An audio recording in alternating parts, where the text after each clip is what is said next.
até aproveitar, né, puxar essa questão com você, mais para o lado da parte política, porque a gente vê, né, o Brasil cada vez mais polarizado em relação, né, aos seus extremos, né, aos dois lados aí, exatamente, né, dos dois, vamos dizer, pré-candidatos. A gente vê as pessoas tomando muito partido político, ideológico, e muitas vezes, como alguns juristas, alguns criticam, outros não, né, embasado em relação à Constituição, essa questão do STF não estar cumprindo a Constituição no âmbito de se respeitar e não sobrepor os três poderes. Você acredita que essas questões agora, a gente estava até debatendo com o Emanuel, você estava aqui ouvindo, mas você acredita que isso pode acabar acirrando ainda mais os ânimos entre os poderes, né? A gente está vendo uma OAB ainda um pouco neutra em relação a esse assunto, já, né, que não se posicionou em relação à Constituição, como alguns juristas dizem. A gente vê as pessoas muito levando para o lado, sem entrar no mérito se o Daniel Silveira estava certo ou errado, o contexto do que ele foi dito ali, do certo e errado que eu digo na parte do contexto, mas em relação, né, as pessoas tomarem um viés político sem realmente entender as questões jurídicas. Você acha que isso pode acabar trazendo aflorar ainda mais os ânimos aí dessa polarização política? Pode, com certeza. E aí o que deve prevalecer é a Constituição Federal. A Constituição Federal, ela deve valer para a esquerda e para a direita. É o nosso guia, é o guia do país. Vamos voltar. A fala do Daniel Silveira, do deputado, então, Daniel Silveira, ela é uma fala horrorosa, mas não caberia uma prisão preventiva. Isso é inconstitucional, né? Eu estudei o assunto, o artigo 53 da Constituição, Paula, diz que ele tem o direito de falar, né? A livre liberdade de expressão. O artigo 53, se é de esquerda ou de direita, a fala é horrorosa. Caberia uma quebra de decoro parlamentar, mas não um julgamento do Supremo Tribunal Federal, aonde o Emanuel pontuou muito bem, o próprio acusado, a própria vítima aí no caso, que seria o Alexandre de Moraes, passa a ser o relator. O acusado, passa a ser o acusador. E então o você relator, imagina se né, você é assaltado, né? Só para ficar claro, eu sou assaltado e eu vou ser o julgador também, né, do assaltante, isso não faz o menor sentido. Aí, então, ele é preso em flagrante. Peraí, a prisão em flagrante em cima de um vídeo. Prisão em flagrante é aquela que acabou de ocorrer o crime, né? O smoke the gun, a fumaça está saindo ainda do revólver, a polícia acabou de chegar, o corpo está ali.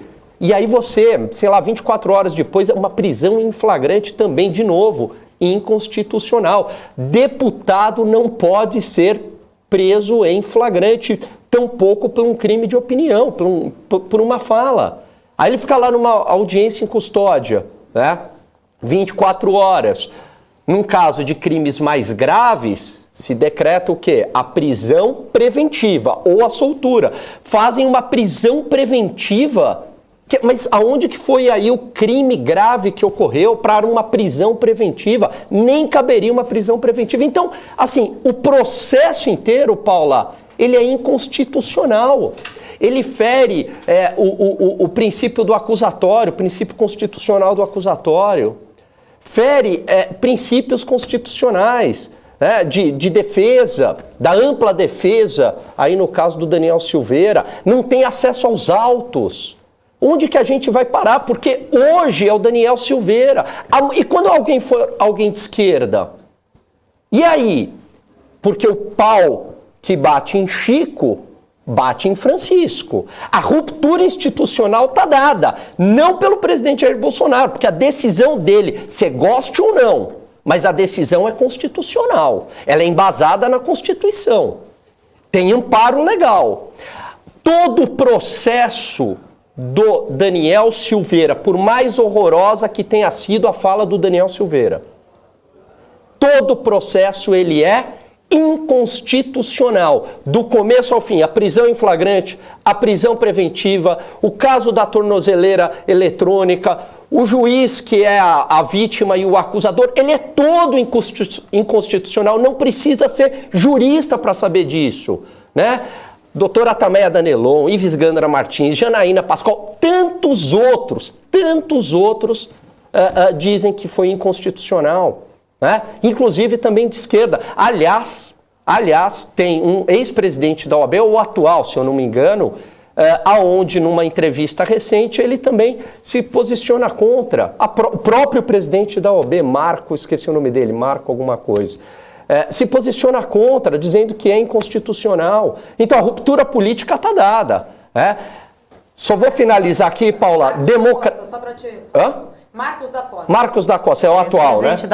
Esse é o ex, esse aqui é o atual. Não, é o ex-presidente da OAB. Exato. Então ele se posicionou contra numa entrevista com Augusto Nunes recentemente, também dizendo que é uma aberração jurídica, basta olhar a entrevista, ex-presidente da OAB.